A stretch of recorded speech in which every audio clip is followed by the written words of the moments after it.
नमस्कार, hello doctor में आप सभी का स्वागत है। जैसा कि हर शनिवार को हम दिखाते हैं कि दर्शकों और पाठकों के भेजे जो सवाल होते हैं उसको हम किसी न किसी एक्सपर्ट के साथ जवाब दिलवाते हैं, और जो सेहत के सवाल जवाब स्पेशल शो में आज हम बात करेंगे कि डायबिटीज़ से जो जुड़े जो सवाल हमारे दर्शकों ने भेजे हैं, और हमारे साथ एक खास मेहमान हैं डॉक्टर बलराम शर्मा जी। सर, आपका बहुत बहुत स्वागत है। नमस्कार।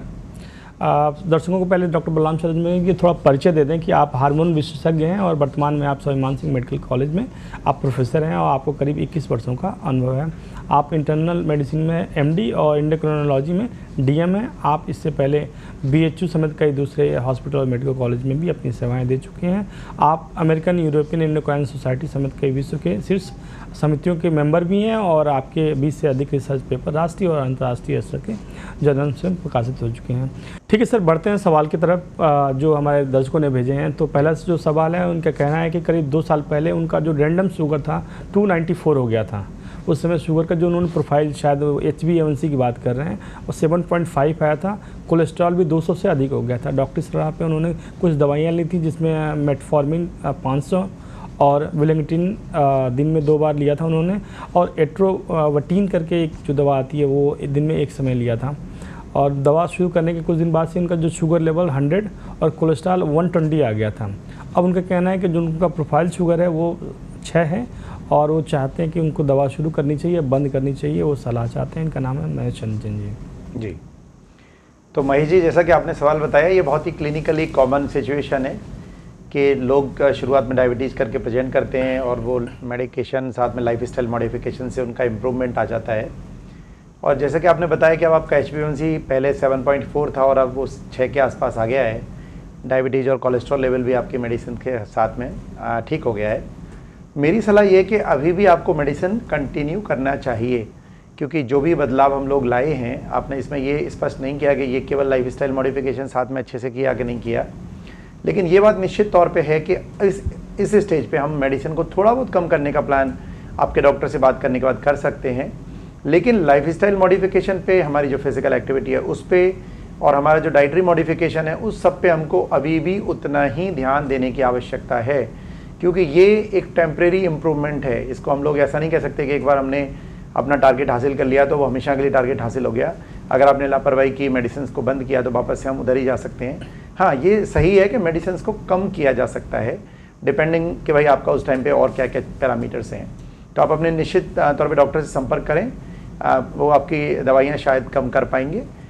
लेकिन आपको ये नहीं भूलना है कि आपकी लाइफस्टाइल मॉडिफिकेशन, जो अपन पैदल चल रहे थे या हमारे जो फिजिकल एक्टिविटी हमने बढ़ाई थी, योगा प्राणायाम या एक्सरसाइज किसी भी प्रकार से, साथ में हमने जो डाइट में, खान पीन में जो नियंत्रण लाए थे, जो बदलाव लाए थे, उसको आप उतनी ही सजगता के साथ में जारी रखिएगा।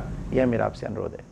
जी, बहुत अच्छे से आपने कहा है कि महेश जी को मैं भी कहूँगा कि जो आपने, बहुत अच्छी बात है कि आपने दवाओं और जो लाइफ स्टाइल से बदलाव से अपने आप को स्वस्थ रखा है, तो ऐसे स्वस्थ रहिए। लेकिन कोई भी दवाई अगर बदलना चाहते हैं तो अपने डॉक्टर से सलाह लीजिए।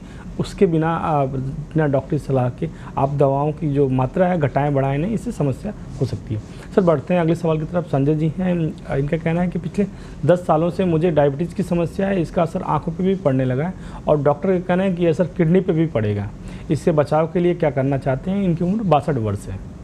जी संजय जी, तो जैसे कि हम लोग डायबिटीज़ के बारे में कई बार शो भी कर चुके हैं, और बार बार हम लोग अपने पेशेंट्स को भी समझाते रहते हैं कि डायबिटीज़ अगर अनकंट्रोल्ड रहे तो वो लंबे समय में जाके कई तरीके के कॉम्प्लिकेशंस को जनरेट कर सकती है। उन कॉम्प्लिकेशंस में से जो सबसे कॉमन कॉम्प्लिकेशन है वो है आपकी आंखों में आने वाली समस्याएं, जिसको हम लोग रेटिनोपैथी कहते हैं, और कई बार कैटरैक्ट और दूसरी समस्याएं भी हो सकती हैं। जैसे कि आपके डॉक्टर ने बताया कि किडनी की समस्याएं हो सकती है, निश्चित तौर पर हो सकती है। न्यूरोपैथी हो सकती है, कार्डियक प्रॉब्लम्स हो सकती हैं, कई तरीके के इन्फेक्शंस का खतरा हो सकता है, और भी विभिन्न प्रकार की समस्याएं डायबिटीज़ में हैं जो बड़े कॉमनली हो सकती हैं। लेकिन सबसे इम्पॉर्टेंट ये है कि अपनी एक बार किसी अच्छे आंखों के डॉक्टर से मिलके, जो रेटिना के स्पेशलिस्ट हों तो और भी बेहतर है, उनसे हमें जाकर यह दिखवाना होगा कि ये जो बदलाव है ये कोई सामान्य केवल रिफ्रैक्टरी एरर है, जैसे कि कई बार चश्मे का नंबर ही बदल गया, या कोई सिंपल कैटरैक्ट हो गया है जो पूरी तरीके से ठीक हो सकता है आपका ऑपरेशन के बाद में। अगर रिफ्रैक्शन एरर है तो वो भी ठीक हो जाएगा। अगर रेटिना पे प्रॉब्लम आ गई है तब भी हम उसको काफ़ी, उसका अच्छा इलाज अभी उपलब्ध है। उसको पूरी तरीके से हम लोग जीरो तो नहीं कर सकते, लेकिन उसको काफ़ी नियंत्रित किया जा सकता है, और आपकी जो दृष्टि है उसको बचाया जा सकता है। तो एक बार अपनी आंखों के डॉक्टर से मिलके अपनी रेटिना की जांच, जिसको हम लोग फंडस एग्जामिनेशन बोलते हैं, वो अवश्य करवा लें। तो अगर वो अपनी स्टेज के हिसाब से वो आपको गाइड कर पाएंगे कि क्या है। सबसे इंपॉर्टेंट लेकिन इसमें यह है कि आंखों के डॉक्टर के अलावा आपकी डायबिटीज़ को नियंत्रित रखना अति आवश्यक है। उसमें वापस वही सब बातें आएंगी कि हमारी डाइट बहुत अच्छे से मेंटेन करें, हम लोग फिजिकल एक्टिविटी मेंटेन रखें, और जो भी डॉक्टर ने आपकी मेडवाई मेडिसिन दी है आप रेगुलर मॉनिटरिंग शुगर का करते रहें। अगर वो कंट्रोल नहीं है तो डॉक्टर से पुनः मिलें। अगर आपको संतोष नहीं है तो दूसरे डॉक्टर की सलाह ले सकते हैं, लेकिन डायबिटीज़ को कंट्रोल रखना है। रही बात दूसरे प्रॉब्लम्स की, लाइक न्यूरोपैथी की बात आपने करी, नेफ्रोपैथी की बात करी, तो उनके लिए भी आपके डॉक्टर आपको जांच बता पाएंगे कि इन जांचों को करने से हम लोग ये जान सकते हैं कि आपको किडनी की प्रॉब्लम हुई है या नहीं हुई है। अगर वो भी हुई है तो उसको भी शुरुआती अवस्था में हम लोग रोक सकते हैं, या उसकी जो प्रोग्रेशन की रेट है, जो खराब होने की रेट है, उसको स्लो कर सकते हैं। जी अच्छा, जैसे कि संजय जी का सवाल है सर, इसमें बहुत सारी बातें आती हैं कि जैसे अगर आंखों की जांच, जिनको डायबिटीज़ है, जैसे मान लीजिए 5 साल या 10 साल से जिनको डायबिटीज़ है, तो वो उनकी जो रूटीन की टेस्ट है, जैसे आंखों की जांच या गुर्दे की जांच, इनको कितने दिन पे करानी चाहिए?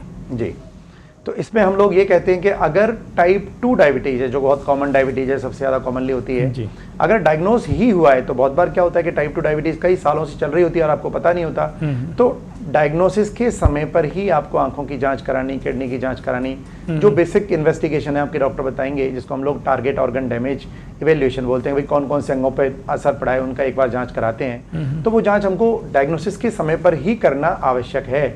और एक बार अगर आपको ठीक है तो आप ईयरली बेसिस पे कराएंगे तब भी ठीक है। मीन्स अगर आपको कोई प्रॉब्लम नहीं है तो ईयरली बेसिस पे भी ठीक है। अगर कॉम्प्लिकेशन है, प्रॉब्लम है, तो फिर आपका डॉक्टर डिसाइड करेगा गंभीरता को देखते हुए कि कितनी जल्दी बुलाया जाए। लेकिन टाइप 1 अगर डायबिटीज है तो चूंकि वो बहुत लंबे समय तक अनडायग्नोस रह नहीं सकती, वो कॉम्प्लिकेशन लाती है, तो उसमें अगर डायग्नोस हुआ है तो कोई प्रॉब्लम नहीं है, तब आपको ये सब कराने की जरूरत नहीं है। लेकिन उस अवस्था में हमको 5 साल के बाद में, अगर डायबिटीज 5 साल हो गई है, तब हमको आंखों की जाँच करानी जरूरी है। लेकिन टाइप 2 के लिए ये मामला बिल्कुल अलग है। जी बिल्कुल सर, बढ़ते हैं अगले सवाल की तरफ। जो अगला सवाल है, यास्मीन जी हैं, ये कोटा से। इनके कहना है कि मेरी बेटी की उम्र 17 वर्ष है, उसे डायबिटीज़ टाइप 1 की पहचान हुई है, क्या उसे जीवन भर इंसुलिन लेना पड़ेगा? इससे बचाव के लिए अन्य तरीकों के बारे में भी बताइए।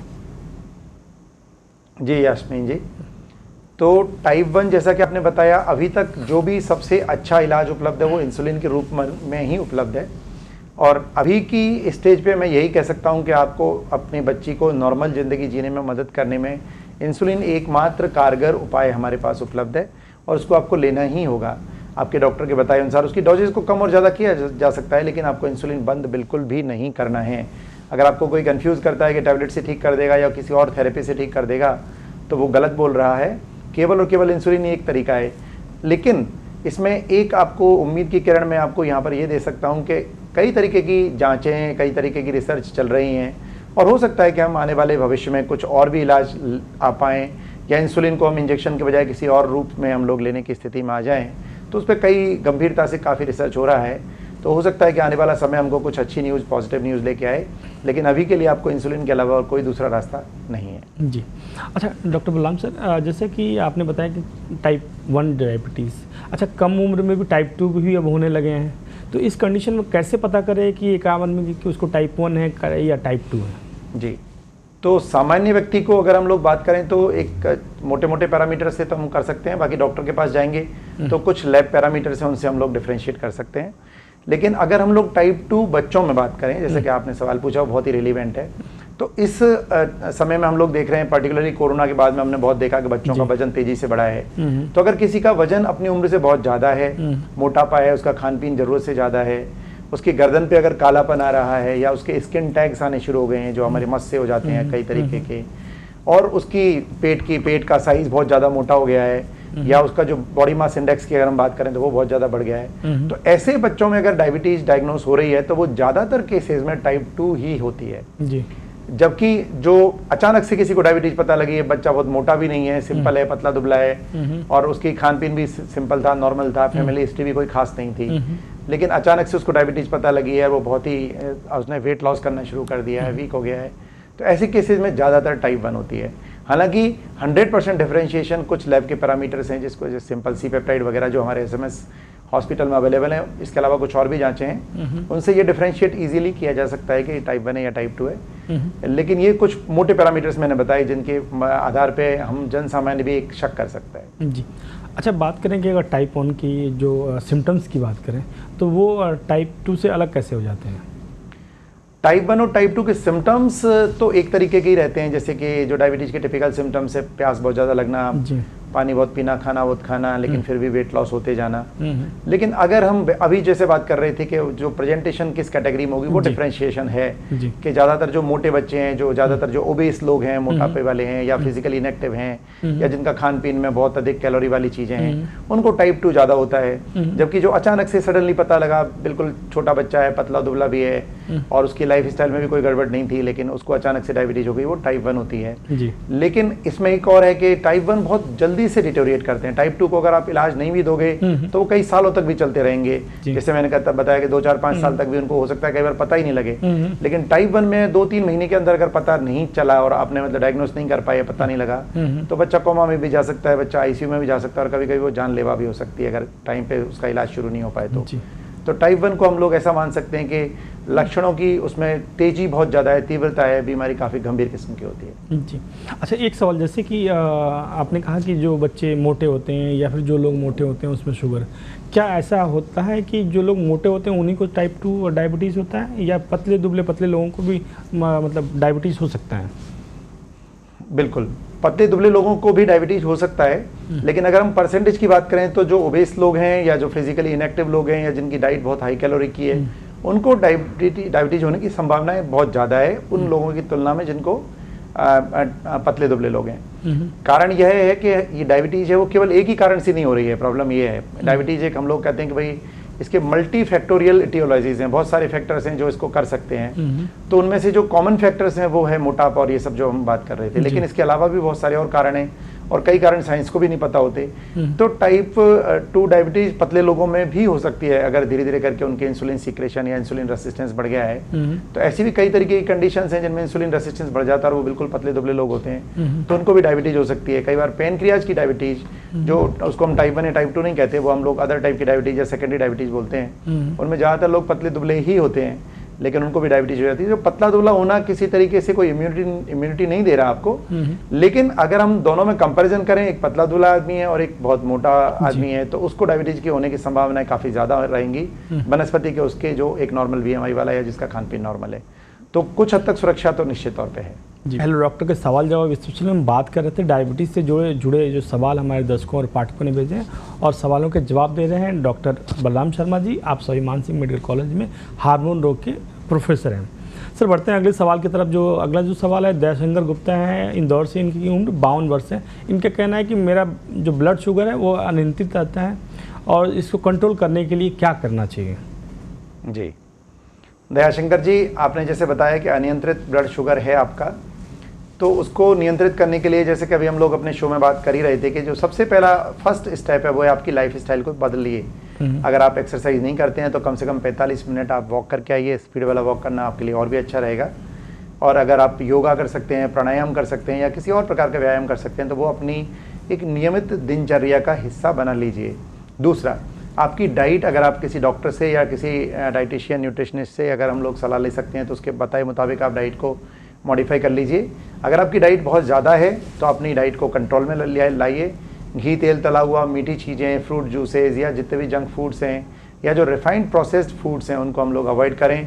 अगर आपका वेट अनियंत्रित है, वेट ज़्यादा है, तो हम लोग एक सिंपल पैरामीटर में आपको यहाँ पर बता सकता हूँ, हालांकि वो एक ग्रॉस बात है कि आपकी जितनी भी लंबाई है, जैसे मान लो मेरी लंबाई 178 सेंटीमीटर्स है, तो उसमें से अगर हम लोग 100 को घटा देते हैं तो आपका जो अपर लिमिट ऑफ वेट है वो 78 kg आ गया। जैसे मेरा अपर लिमिट ऑफ वेट है वो कहीं 78-80 kg के आसपास होना चाहिए। उससे नीचे आपका वजन है तो ठीक है, अगर उससे ऊपर है तो आप फिर ओवरवेट की कैटेगरी में जा रहे हैं। तो अगर आपका वजन ज़्यादा है, आप भी इस फार्मूला से निकाल सकते हैं, तो अपने वेट को भी नियंत्रित करिए। ये सबसे पहले पिलर्स हैं डायबिटीज़ ट्रीटमेंट के।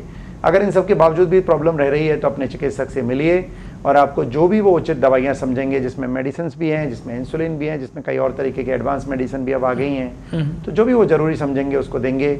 लेकिन डायबिटीज़ को नियंत्रित करना अत्यावश्यक है, अन्यथा आप कई तरीके की कॉम्प्लिकेशंस और गंभीर स्थितियों में अपने आप को परेशानी में ले जा सकते हैं। जी, अच्छा सर, जैसे आपने बताया कि 45 मिनट का जो वॉक या एक्सरसाइज अक्सर देखने को में आता है कि जो लोग, कुछ लोग पार्क में दिन भर 2 घंटे 3 घंटे माइल्ड वॉक करते रहते हैं, तो क्या ये एक्सरसाइज सही है?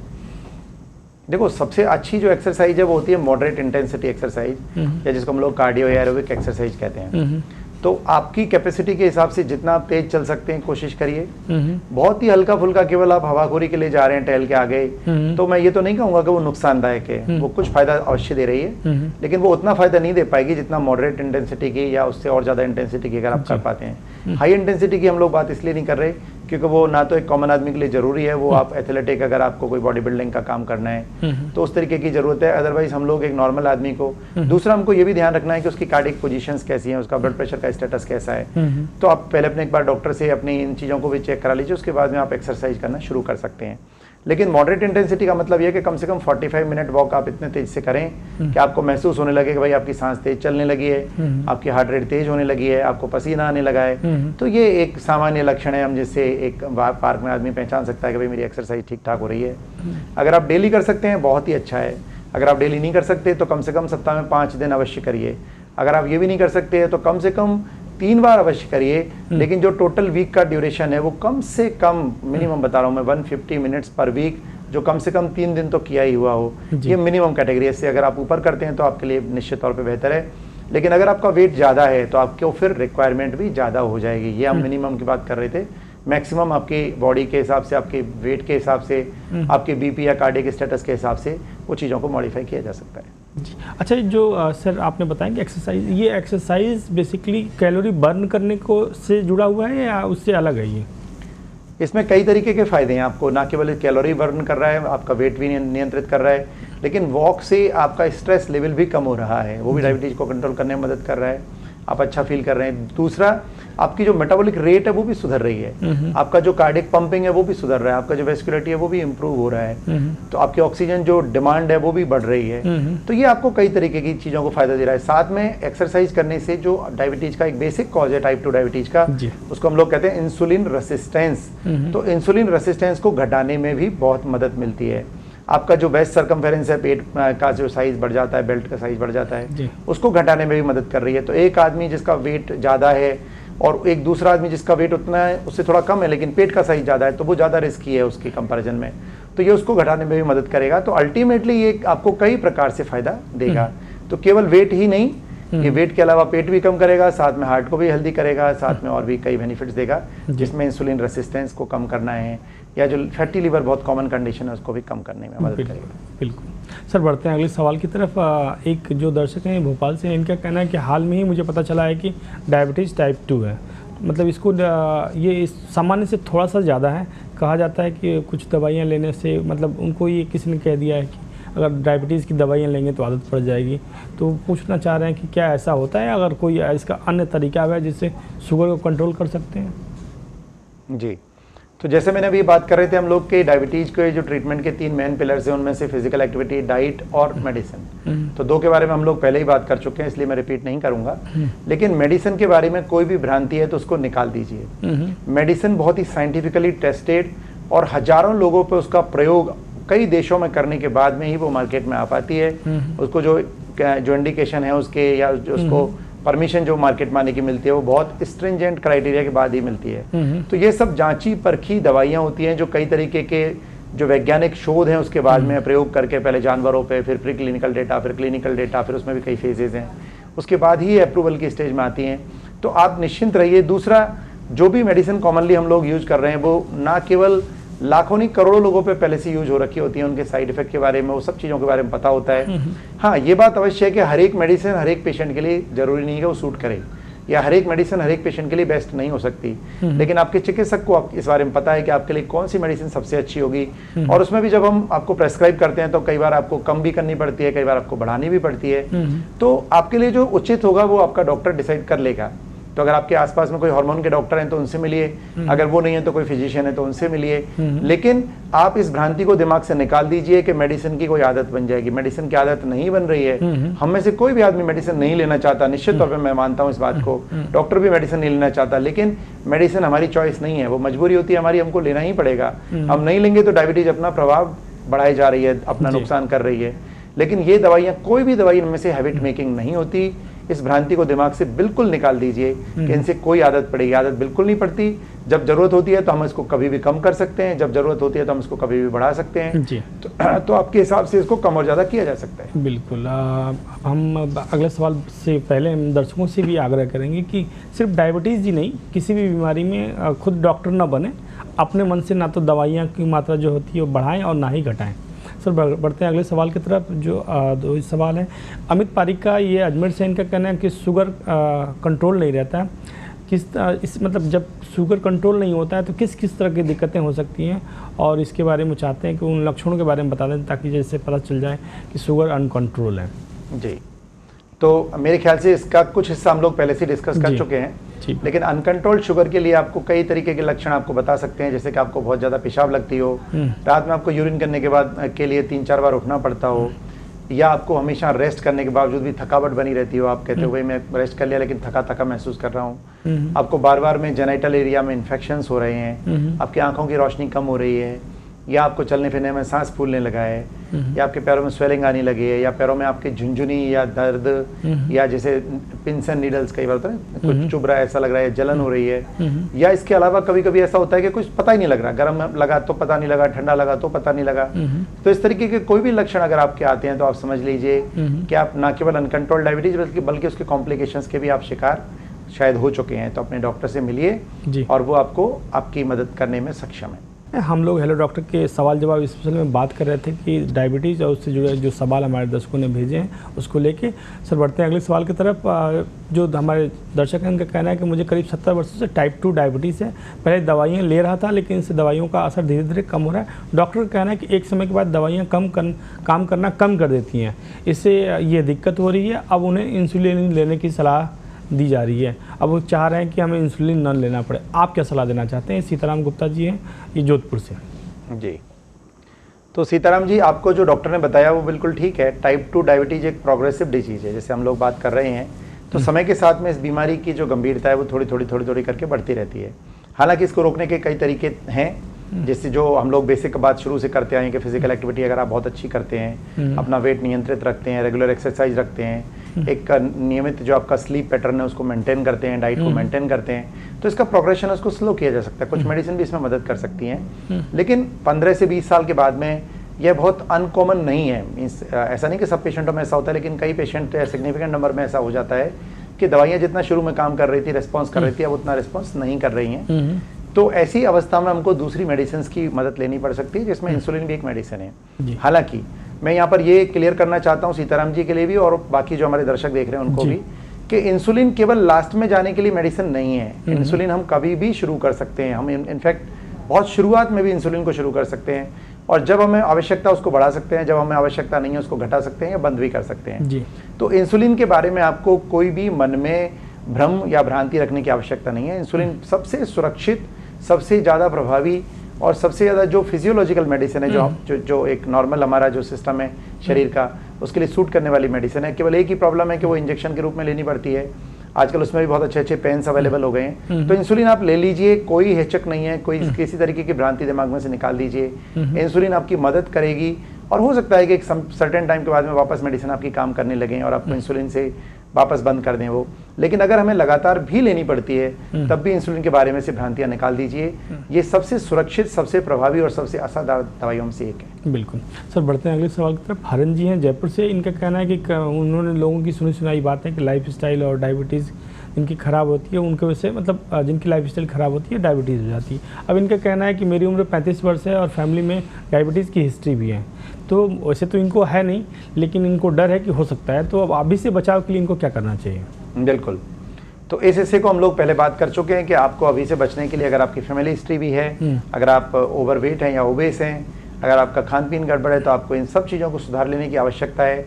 अपने वेट को नियंत्रित रखिए, अपनी डाइट को नियंत्रित रखिए, अपने आप को समय दीजिए रेगुलर फिजिकल एक्टिविटी के लिए, एक्सरसाइज के लिए 1-1.5 घंटा, या अगर आप कर सकते हैं तो 10,000 कदम, एक स्टेप काउंट वाला फंडामेंटल आजकल है, बड़ा कॉमन है, सबके पास स्मार्टफोन्स हैं, उसमें एक्टिविटी आप ट्रैक कर सकते हैं अपनी। तो मिनिमम 10,000 स्टेप्स की वॉक अगर आप पर डे करते हैं तो आप होने वाली डायबिटीज के खतरे को काफ़ी कम कर सकते हैं। लेकिन साथ में आपको जितने भी रिफाइंड फूड्स हैं, जितने भी मीठी चीज़ें हैं, जितने भी जंक फूड्स हैं, या जितने भी ये प्रोसेस्ड फूड्स हैं या जो फ्रूट जूसेस वगैरह हैं, इन सबको जंक कैलोरीज वाली चीज़ें हैं, इनको सबको अवॉइड करिए, तो आप अपने आप को डायबिटीज़ होने से निश्चित तौर पे बचा सकते हैं या उसको सिग्निफिकेंटली डिले कर सकते हैं। जैसे मान लो 40 साल पे होने वाली थी तो उसको आपने 60 साल पे कर दिया, तो उसका प्रभाव आपने काफ़ी कम कर लिया। जी अच्छा सर, जैसे आपने कहा कि 10,000 स्टेप्स चलने चाहिए, ये क्या एक जैसे सुबह हम लोग जैसे वॉक करते हैं 3,000 3,500 ऐसे स्टेप्स हम लोग चलते हैं, बाकी दिन हम रूटीन के जो हमारे काम होते हैं उसके हिसाब से भी हम 5-6 हज़ार कदम चल लेते हैं, तो क्या ये सही है? बेसिकली क्या है कि ये ज़्यादा अच्छा तरीका तो ये कि हम लोग एक जो रूटीन हमारा मॉर्निंग वाला सेट है, अगर उसमें कर सकते हैं तो बहुत ही अच्छा रहेगा, क्योंकि उसमें हम लोग क्या करते हैं कि उसको हम लोग कहते हैं कि एरोबिक एक्टिविटी वाली स्टेज में हम अपने आप को पहुंचा देते हैं जी। हमारी फिजिकल एक्टिविटी इतनी होती है कि हमारी सांस भी तेज चल रही है, हमारी बॉडी का जो मेटाबॉलिज्म है वो भी स्पीड हुआ जी। जबकि हमारे जो डे टू डे में एक्टिविटी कर रहे हैं, मैं ऐसा नहीं कह रहा कि उसका फायदा नहीं मिलेगा, लेकिन उसका फायदा काफी कम है, क्योंकि आपने 10 कदम चले फिर रुक गए, फिर 15 कदम चले फिर रुक गए, तो वो आपका स्टेटस कभी बॉडी का मेटाबॉलिक रेट का क्रिएट हो नहीं पाएगा जितना आप मॉर्निंग आवर्स में एक लगातार जो कंटिन्यूस एफर्ट है उसमें कर पाओगे। तो आप कोशिश ये करें कि उन 10,000 में से अगर आप 8,000 या 9,000 अगर आप मॉर्निंग में कर लेते हैं और बाकी के 2-3 हज़ार दिन भर में करते हैं तो चलेगा। लेकिन अगर आप ऐसा करते हैं कि 2,000 मॉर्निंग में करते हैं और बाकी के 8,000 आप किसी प्रकार से कर रहे हो, तो मैं ये उनसे तो ये अच्छा है जो टोटली 2,000 कर रहे हैं, लेकिन फिर भी ये सबसे बेहतर स्थिति नहीं है। सबसे बेहतर वही होगा जो आप रेगुलर एक रूटीन में आप करते हैं या एक कंटिन्यूटी में जो करते हैं। बिल्कुल सर, बढ़ते हैं अगले सवाल के। अनूप जी हैं, इनका सवाल ये है कि डायबिटीज़ को नियंत्रित करने के लिए एलोपैथिक के साथ आयुर्वेद की भी दवा ले रहे हैं। आयुर्वेद का डॉक्टर कहना है इससे कोई दिक्कत नहीं है। अब वो जानना चाहते हैं कि एलोपैथिक डॉक्टर से उनकी राय क्या, मतलब उसने क्या करना चाहिए? मेरी सलाह यहाँ पर बहुत ही स्पष्ट है कि सभी पैथियाँ अच्छी हैं, सभी पैथियों के अपने अपने विशेषज्ञ हैं और सभी पैथियों के पास अपनी अपनी अच्छाइयाँ हैं और अपनी अपनी लिमिटेशंस हैं। लेकिन मेरी आपसे रिक्वेस्ट ये है कि आप जिस भी पैथी पे जाना चाहें केवल एक पैथी को ही फॉलो करें, जिससे हम उसकी जो भी लिमिटेशंस हैं उसका भी पता लगेगा, जिसकी उसकी जो एफिशिएंसीज हैं वो भी पता लगेंगी, और जो आपका ट्रीटमेंट करने वाले चिकित्सक हैं उनको भी आप मदद मिलेगी ये देखने में कि अगर कोई साइड इफेक्ट प्रोफाइल आ रहा है तो मुझे नहीं पता लगेगा कि भाई ये मेरी मेडिसिन से हुआ या किसी और मेडिसिन की वजह से हुआ। तो ये जो मिक्स एंड मैच वाला है इसके मैं ज़्यादा पक्ष में नहीं हूँ। मुझे लगता है कि आप किसी एक पैथी को पहले ट्राई करें, अगर आपको लगता है कि इससे मेरा काम नहीं चल रहा है तो आप दूसरी पैथी पे भी शिफ्ट कर सकते हैं। और मैं सभी पैथियों को बराबर इज्जत देते हुए बराबर रिस्पेक्ट रख मेरे मन में है, लेकिन मैं ये कहूँगा कि आप किसी एक पैथी पर रिलाय करें, वो ज़्यादा अच्छा रहेगा, क्योंकि मैं दूसरी पैथी का एक्सपर्ट नहीं हूँ तो उसके हानि लाभ और उनके बारे में आपकी मदद नहीं कर पाऊंगा। जी बिल्कुल सर, बढ़ते हैं अगले सवाल पर। अजय सिंह जी हैं माधोपुर से, इनका कहना है कि मेरा शुगर लेवल कई बार अचानक से कम और कई बार बढ़ भी जाता है, इससे बचने के लिए क्या करना चाहिए, और खान पान की बात करें किस तरह की डाइट लेनी चाहिए? अजय सिंह जी ने बहुत ही अच्छा सवाल पूछा, क्योंकि हमने बाकी सब बातें कर ली लेकिन हाइपोग्लाइसीमिया हमारे डिस्कशन में अभी तक नहीं आ पाया था। तो यहाँ मेरा अनुरोध अजय सिंह जी के साथ में जो भी अन्य श्रोतागण हैं उनसे भी है कि अगर आपको डायबिटीज़ है तो हमको ये बात अवश्य ध्यान रखनी है। जैसे हम लोग गाड़ी चला रहे हैं तो हमको ये ध्यान रखना है कि ब्रेक कब कहाँ पर है, तो ब्रेक हमको तेजी से गाड़ी चलाने में मदद करता है। अगर ब्रेक नहीं हुआ तो हम गाड़ी चला ही नहीं पाएंगे।